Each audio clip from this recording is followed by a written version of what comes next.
সিনেমাটা আমার কীরকম লাগলো। তো এই ছবিটা একটা খুবই এক্সপেরিমেন্টাল একটা সিনেমা। তো ছবিটা আপনাকে কিন্তু একদম খুব ধৈর্য সহকারে দেখতে হবে আর কি, ঠিক আছে? মানে এটার মধ্যে আপনি ওই ধরুন কনজুরিংয়ের মতো বা অ্যানাবেলের মতো ওরকম জাম্পস্কেয়ার ওরকম আপনি পাবেন থেকে একটা বলয়ের মধ্যে আবদ্ধ করে নিয়ে একটা আমি যে সামনে যেটা পাঁচিল তুলে নিই, তাহলে আমাকে বাস্তবের মুখোমুখি হতে হবে।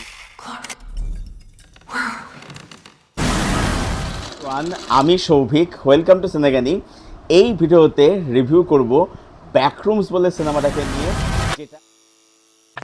সিনেমাটাকে নিয়ে যেটা খুব সাড়া ফেলেছে সারা বিশ্বে।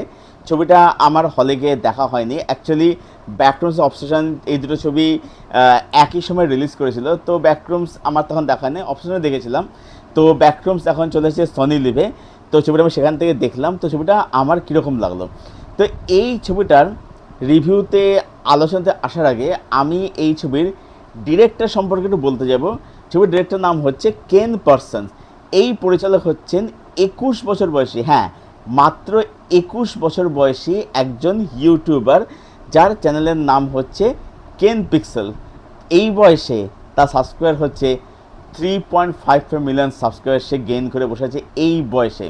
তো এই ছবিটা তারই বানানো একটি ইন্ডি সিরিজ যার নাম হচ্ছে ব্যাকরুমস, তারই এটা একটা সিনেমা ভার্সন। এবারে সিরিজটা আমি দেখিনি, তাই আমি কোনো রকম কম্পারিজন দিতে পারবো না যে ডেফিনেটলি সিরিজের মধ্যে সে আরও অনেক কিছু বেশি করে দেখাতে পেরেছে।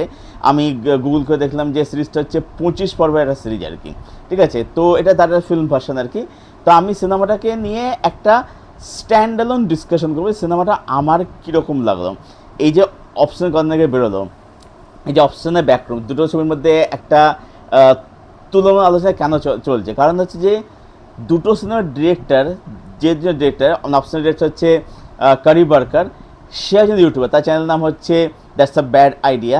তো এই যে ইউটিউবাররা এই যে এগিয়ে এসে তারা সিনেমা বানাচ্ছে এবং সেই ছবি সারা বিশ্বে সারা ফেলছে, এটা কিন্তু যারা নতুন যারা মানে কেরিয়ার যারা শুরু করছে তাদের কাছে এটা কিন্তু একটা খুব বড় মোটিভেশন কিন্তু, মানে ডেফিনেটলি মানে তারা পারলে অন্যরা বা কেন পারবে না। তো এটা কিন্তু তাদের তো এটা শেখার লার্নিং, কিন্তু সেখানে ডিরেক্টর বিষয়ে আমি এখানে বললাম। তো এবার সিনেমার বিষয়ে এবার আসি, সিনেমাটা আমার কীরকম লাগলো।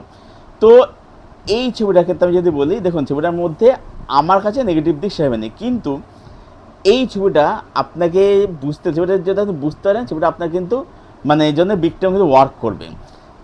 এই ছবিটা হচ্ছে পুরোটা হচ্ছে একটা মেটাফর, ঠিক আছে? এবারে যদি আপনি মেটাফরগুলো বুঝতে পারেন, ছবির মধ্যে যে বক্তব্য ধরতে পারে, তাহলে ছবিটা কিন্তু আপনার জন্য কিন্তু বিগ টাইম কিন্তু ওয়ার্ক করবে।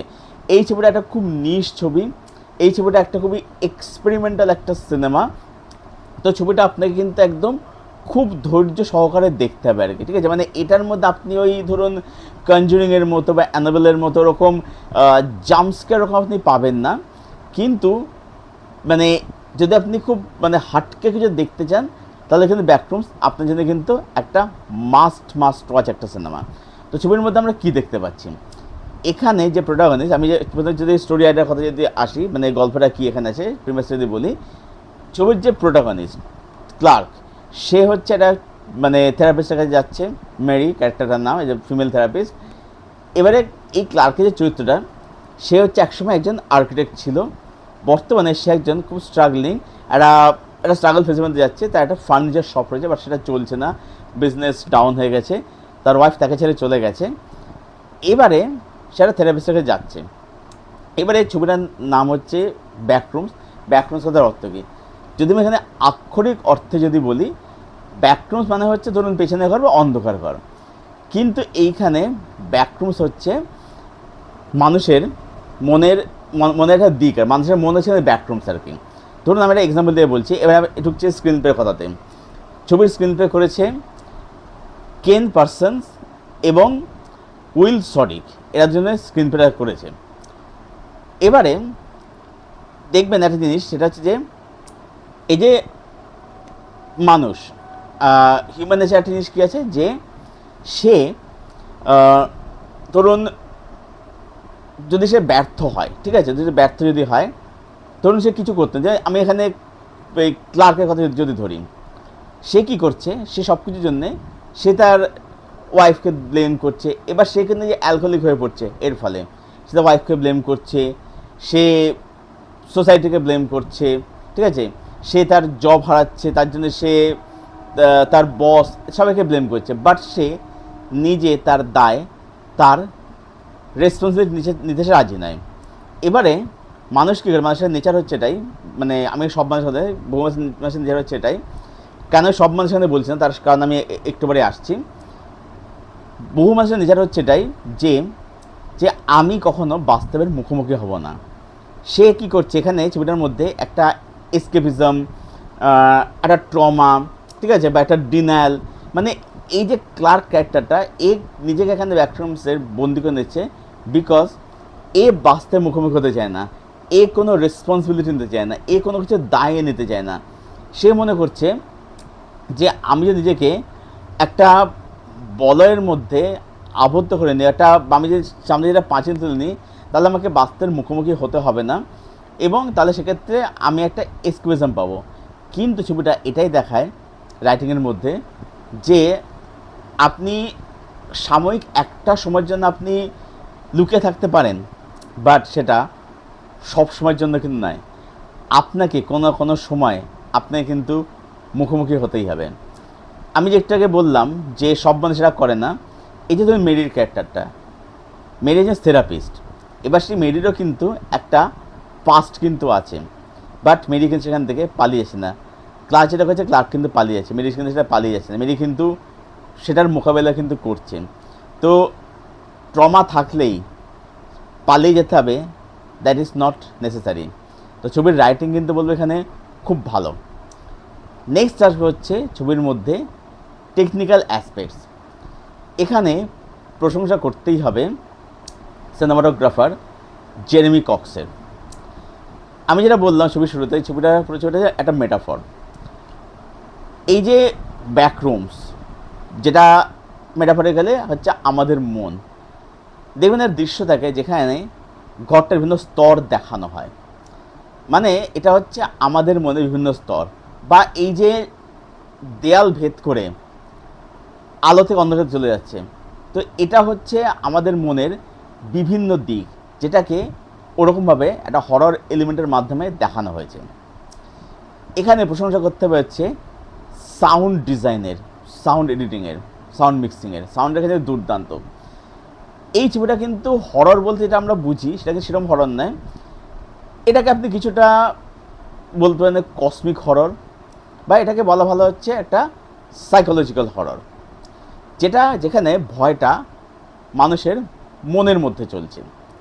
তো দেখবেন ছবির শুরুতে 7-8 মিনিট মতো প্রোটাগনিস্টকে দেখানো হয় না, শুধুমাত্র তার মুখের কিছু শব্দ, তার নিঃশ্বাস পড়া, হাঁপানি, ঠিক আছে, এইগুলোর মধ্যে দিয়ে, বা যেখানে ক্যামেরা খুব শেক করছে, মানে সে দৌড়াচ্ছে এটা বোঝা যাচ্ছে। এবং দেখবেন এই যে শটগুলো, সেগুলো দেখবেন যে ফলো শট বা ব্যাক শট, বা কিছুটা বলতে পারি, কিছুটা না পুরোটাই একটা ফাউন্ড ফুটেজের মতো কিছু অবজেক্ট দেখানো হচ্ছে ঘরটার মধ্যে। তো যেটার মধ্যে দিয়ে ওই হররটাকে এক্সপ্লোর করছে পরিচালক কেন পারসন, সেই হররটাকে আমাদের সামনে এক্সপ্রেস করতে চাইছেন, ঠিক আছে। তো সেই কারণে কী হচ্ছে, এই হররটা যেহেতু হররটা মনের মধ্যে চলছে, এবং ছবিটা এটাও প্রশ্ন করে যে ছবিটার মধ্যে যা কিছু হলো সব কিছু কি সত্যি ছিল হলো, নাকি সব কিছু ক্যারেক্টারগুলোর মনের মধ্যে চলছিল, ঠিক আছে। এবার যে হররটা মনের মধ্যে চলে, ধরুন জাম্পস্কেয়ার হরর নয়, আমি হচ্ছে মনের মধ্যে চলছে হররটা, সেই হররটা কিন্তু অনেক বেশি ইম্প্যাক্টফুল একটা হরর। তো অবভিয়াসলি এখানে ছবির টেকনিক্যাল অ্যাসপেক্টসের কথার প্রশংসা কিন্তু অবশ্যই করতে হয়। নেক্সট আর ছবির পারফরমেন্সের বিষয়ে। এখানে দুজন ক্যারেক্টারই রয়েছে, কেন বলছি কি, মেরি এবং হচ্ছে ক্লার্ক। কেন তো ডিরেক্টরের নাম, সরি ফর দ্যাট। তো দুজনে কিন্তু বলবো যে খুব ভালো পারফরমেন্স দিয়েছে। দুজনের ক্যারেক্টারের ট্রমা রয়েছে, কিন্তু ক্যারেক্টারের শেডস, ক্যারেক্টারের আর্ক সম্পূর্ণ কিন্তু আলাদা। তো সেটা তারা কিন্তু সেই অনুযায়ী তারা কিন্তু ভালোভাবে ডেলিভার কিন্তু করেছে। এখানে আলাদা করে প্রশংসা করতে হবে এডিটর গ্রেগ এঞ্জিন, যিনি ছবিটাকে খুব বিউটিফুলি এডিট করেছেন। ছবিটার শ্যুটটা খুব যত্ন নিয়ে করা। এটা একটা ইন্ডি ছবি, ঠিক আছে, এটা একটা ইন্ডি ছবি, কিন্তু ছবিটার যে লুক অ্যান্ড ফিল বা ছবির যে এডিট সেটা কিন্তু দেখে সেটা আপনার কিন্তু খুব একটা কিন্তু ফিল হবে না। এবার ছবিটা মানে যে রান টাইম ছবিটার, ঠিক আছে, ছবিটা খুব বড়ও নয় আর ছবিটা খুব ছোটও নয়। তো এই রান টাইমের মধ্যে যেরকমভাবে ছবির বক্তব্যটা তুলে ধরা হয়, ছবির হরর এলিমেন্ট, যেটাই বলা পুরো ছবিটা মেটাফর, তো এই ব্যাপারগুলোকে এডিটিংয়ের মাধ্যমে এত সুন্দরভাবে দেখানো হয়েছে, মানে আপনি প্রশংসা করতে বাধ্য। বলে রাখি যে গ্রেগ এনজি এই যে এডিটার, ইনি কিন্তু এর আগে দ্য মাঙ্কি বলে ছবিটা এসেছিল, তার এডিটিং কিন্তু ইনি করেছিলেন আর কি। তো সব মিলিয়ে আমি এটাই বলবো যে ব্যাকরুমস এই ছবিটা আমার জন্য ওয়ার্ক করেছে, ছবিটা আমার খুবই ভালো লেগেছে। হ্যাঁ, এবার যে তুলনাটা আসছে হচ্ছে অপশন আর ব্যাকরুমস। দেখুন, দুটো সিনেমা সম্পূর্ণ দুরকম। অবশ্যই অবসেশনের মধ্যে এলিমেন্টস ম্যাটেরিয়ালস অনেক বেশি ছিল, বাট ব্যাকরুমস তার যে ইউনিক ট্রিটমেন্ট কনসেপ্ট, সেটার জন্য ব্যাকরুমস কিন্তু মানে সেটাও কিন্তু মানে প্রশংসা কিন্তু অবশ্যই কিন্তু ডিজার্ভ করে। তো সব মিলিয়ে ব্যাকরুমস ছবিটাকে আমি রেট করলাম 8/10। এটাই ছিল আমার রিভিউ ব্যাকরুমস ছবিটাকে কেন্দ্র করে। যারা ছবিটা এখন অবধি দেখেননি, দেখার প্ল্যান করছে, দেখার ইচ্ছা রয়েছে, সোনি লিভে যান, ছবিটা গিয়ে দেখুন এবং দেখার পরে জানবেন ছবিটা আপনাদের কীরকম লাগলো। আর যাদের ব্যাকরুমস দেখা অলরেডি হয়ে গেছে, আপনাদের ওপিনিয়ন কি জানাবেন সেটা অবশ্যই কমেন্ট করে। আপনাদের কমেন্টের উত্তর আমি অবশ্যই দেব। আর এই ভিডিওটা ভালো লেগে থাকলে ভিডিওটাকে অবশ্যই লাইক করবেন, শেয়ার করবেন, চ্যানেলটাকে অবশ্যই সাবস্ক্রাইব করবেন। তো চলুন ভিডিও এখানে শেষ করছি, দেখা হচ্ছে আপনাদের সঙ্গে পরের কোনো ভিডিওতে। Till then stay best, stay healthy and keep watching good content.